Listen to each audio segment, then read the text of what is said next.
प्यारे बच्चों, आज हम 10 नवंबर 2024 को संपन्न हुए एनएमएस एग्जाम 2025 सेट पेपर को हल करेंगे, जिसमें सबसे पहले हम विज्ञान के प्रश्नों को हल करेंगे। देख रहे हैं विज्ञान के प्रश्न नंबर 91 से स्टार्ट हैं, जिसका 91 नंबर में दिया है कार्य करने की क्षमता को क्या कहते हैं। कार्य करने की क्षमता को ऊर्जा कहते हैं। इसमें ऑप्शन नंबर 2 सही है।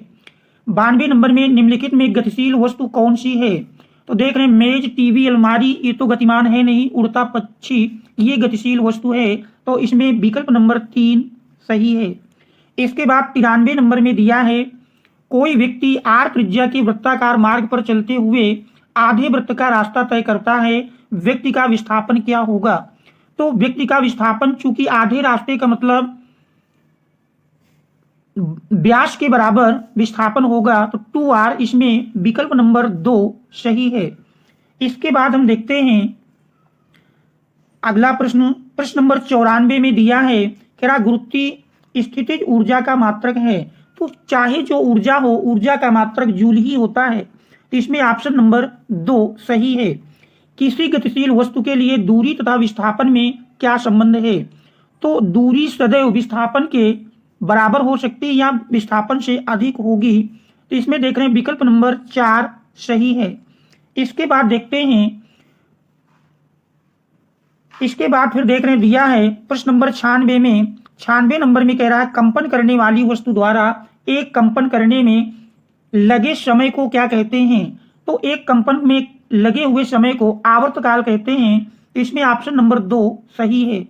इसके बाद तड़ित चालक किससे बनाया जाता है। तड़ित चालक तांबा से बनाया जाता है। इसमें ऑप्शन नंबर 3 सही है।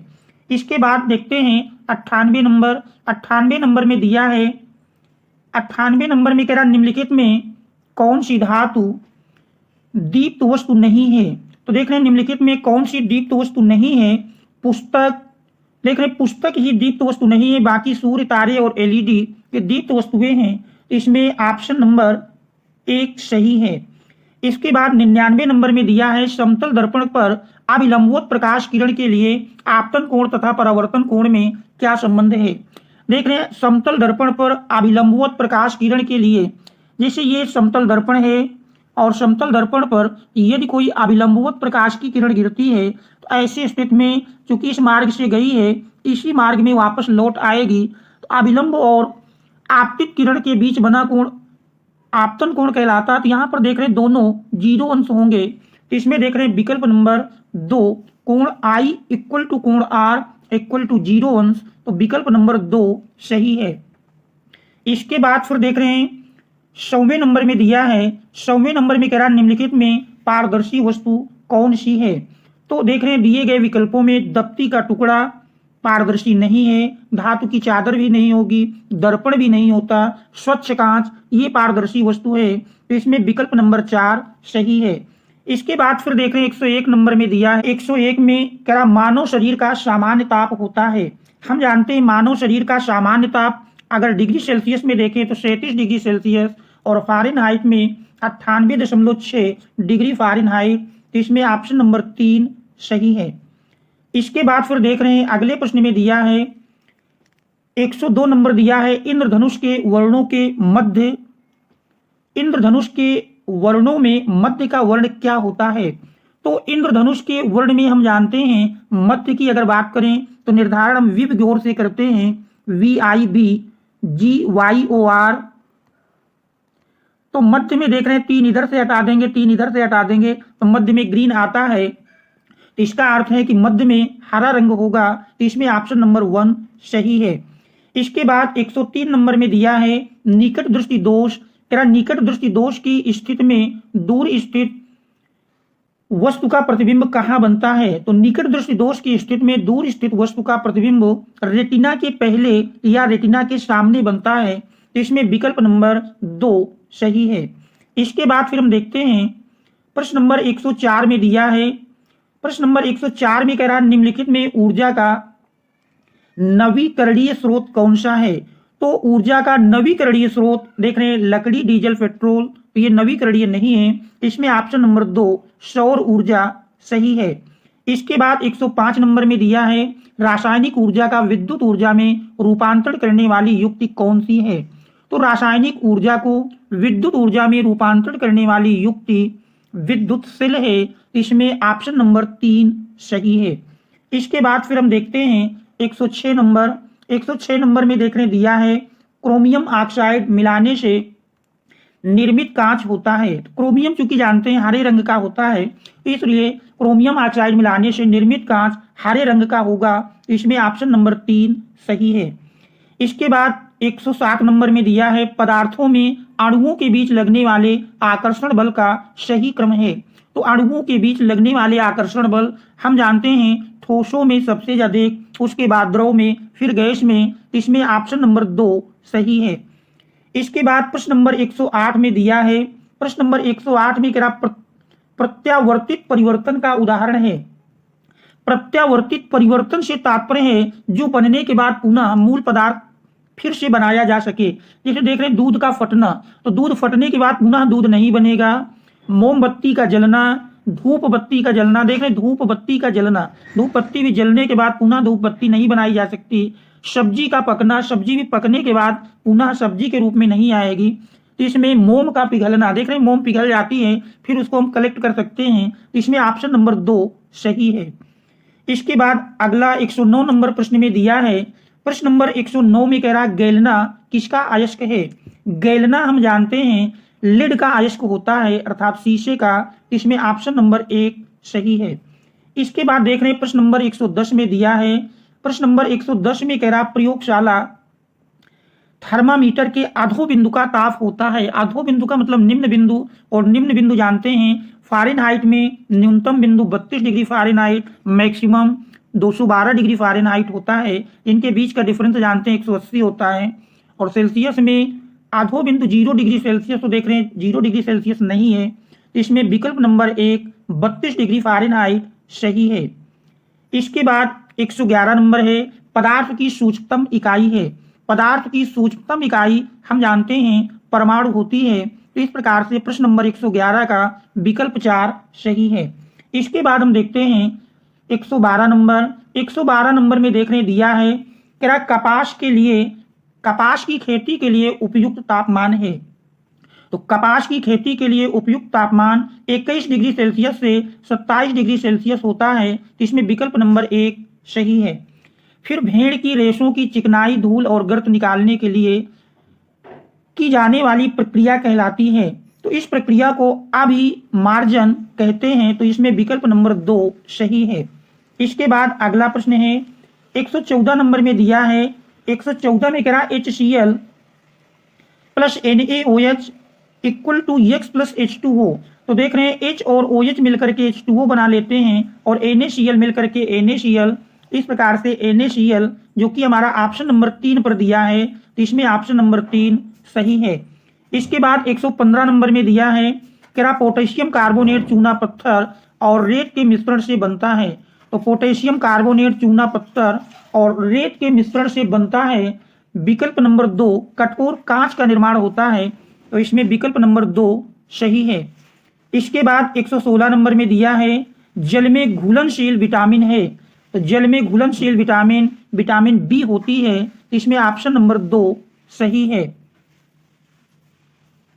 प्रश्न नंबर 117 में दिया है, 117 में कह रहा हरे पौधों द्वारा भोजन बनाने की प्रक्रिया कहलाती है।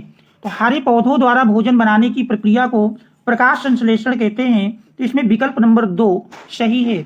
इसके बाद प्रश्न नंबर 118 में दिया है लार में पाया जाने वाला एंजाइम है। तो लार में टाइलिन एंजाइम पाया जाता है। तो इसमें ऑप्शन नंबर 3 सही है। इसके बाद 119वें प्रश्न में दिया है पक्षियों में उत्सर्जी पदार्थ होता है। तो पक्षियों में उत्सर्जी पदार्थ यूरिक अम्ल होता है। इसमें ऑप्शन नंबर 3 सही है। इसके बाद 120वां प्रश्न दिया है, प्रश्न नंबर 120 में कह रहा अपुष्पी पौधा होता है। तो अपुष्पी पौधा दिए गए ऑप्शन में फर्न, विकल्प नंबर 3 सही है। इसके बाद मानव में कुल हड्डियां पाई जाती हैं। तो मानव में कुल हड्डियों की संख्या 206 होती है। तो ऑप्शन नंबर 3 सही है। एक लिंगी पुष्प पाया जाता है। एक लिंगी पुष्प पपीता में पाया जाता है, तो इसका ऑप्शन नंबर 1 सही है। इसके बाद 123वें प्रश्न में दिया है, प्रश्न नंबर 123 में कह रहा बहुकोशिकीय जंतु का उदाहरण है। तो बहुकोशिकीय जंतु का उदाहरण देख रहे हैं पैरामीशियम, यूग्लिना और अमीबा, ये एक कोशिकीय हैं, तो इसमें विकल्प नंबर 2 मछली सही है। इसके बाद हम देखते हैं अगला प्रश्न, प्रश्न नंबर 124 में दिया है, देख रहे हैं प्रश्न नंबर 124 में कह रहा है पौधों में निषेचन के पश्चात अंडा विकसित होकर बनाता है, तो इसमें दिया गया विकल्प नंबर 2 फल सही है। इसके बाद एक कोशिकीय जीव का उदाहरण नहीं है, तो अमीबा, पैरामीशियम, यूग्लिना ये एक कोशिकीय जीव हैं, तो इसमें भी विकल्प नंबर 2 केचुआ सही है।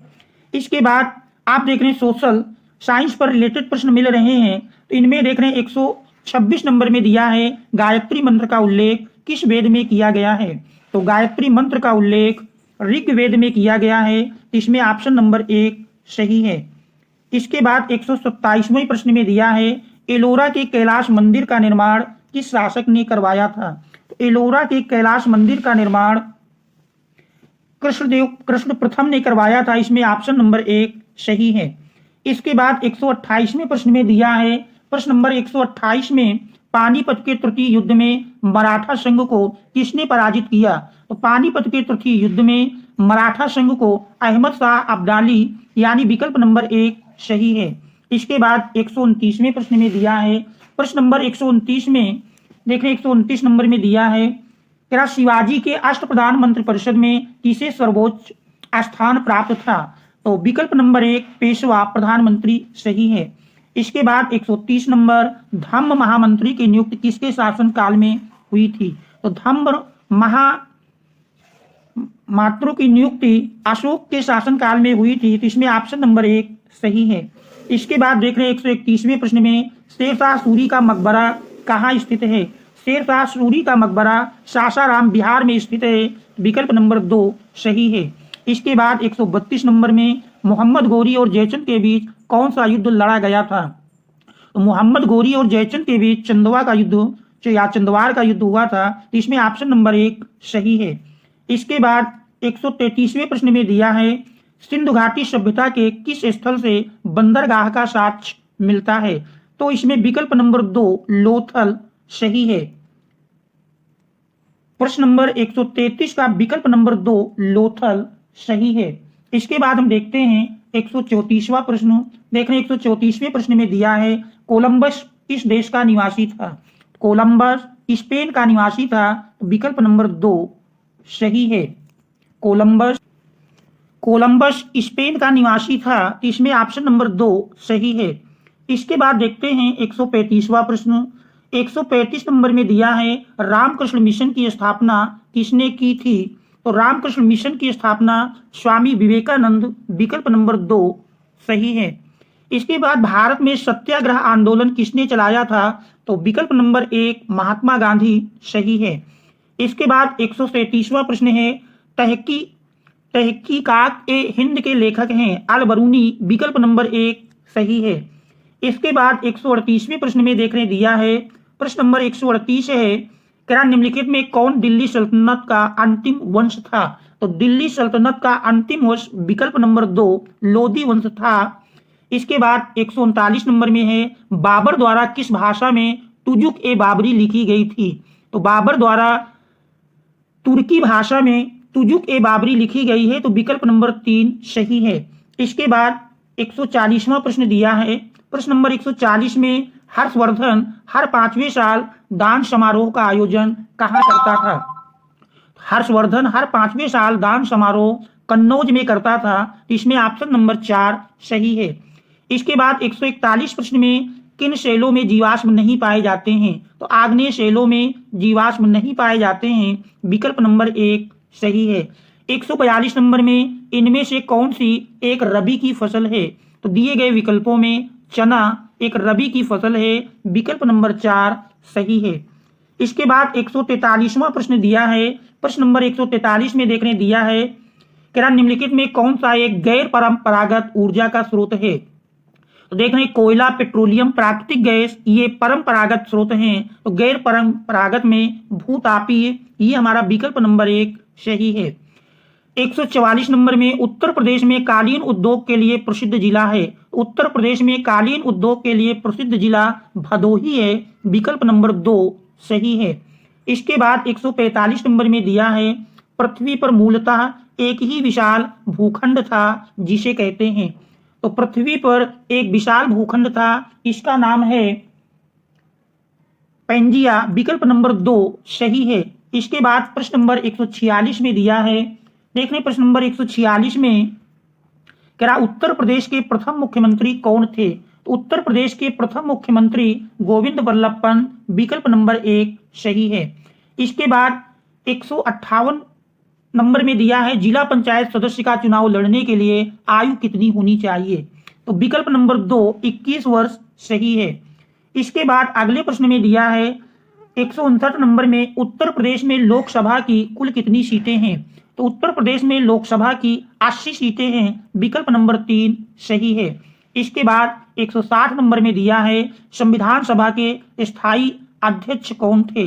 संविधान सभा के स्थायी अध्यक्ष डॉक्टर राजेंद्र प्रसाद, विकल्प नंबर 1 सही है। फिर देख रहे 161 नंबर से गणित के प्रश्न मिल रहे हैं।